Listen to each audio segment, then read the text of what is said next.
ফরজ গোসল করার পদ্ধতি হলো, আপনার গোসল ফরজ হলে বাথরুমে গোসলখানায় গিয়ে সর্বপ্রথম আপনার শরীরের যে জায়গায় নাপাক লাগছে বা কাপড়ের যে জায়গায় নাপাক লাগছে সেই জায়গাটা কি করা, পরিষ্কার করে নেওয়া আগে।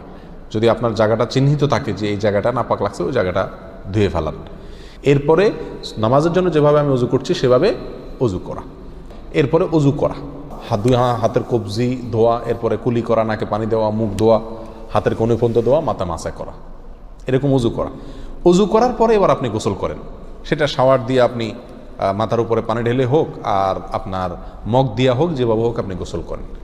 গোসল করা শেষ হয়ে গেলে, গোসল করে যখন বের হয়ে যাবেন, তখন যাওয়ার আগ দিয়া ওই যে পাও ধোয়া বাকি আছে হুজুর, যাওয়ার আগ দিয়া পায়ের ওখানে পানি ঢেলে টাকনো পর্যন্ত পা ধুয়ে ফেললেন, বাস গোসল হয়ে গেল।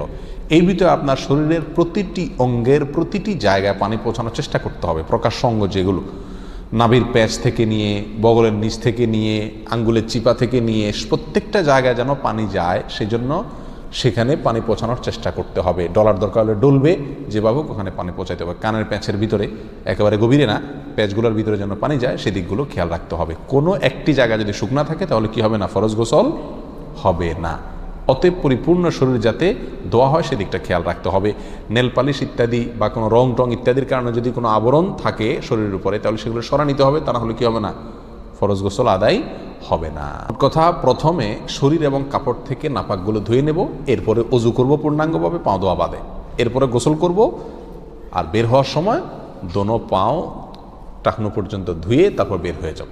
এই গোসলের সাথে আমার অজু হয়ে গেল। এই গোসলের পরে আর কি করার দরকার নাই, অজু করার দরকার নাই। অনেকে গোসলের পরে অজু করেন, এটা কোনো প্রয়োজন নাই।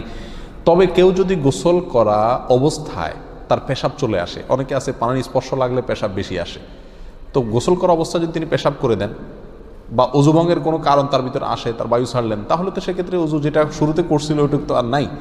তাহলে তাকে আবার কি করতে হবে, নতুন করে গোসলের পরে অজু করতে হবে। এ হলো মোটামুটি ফরজ গোসলের পদ্ধতি।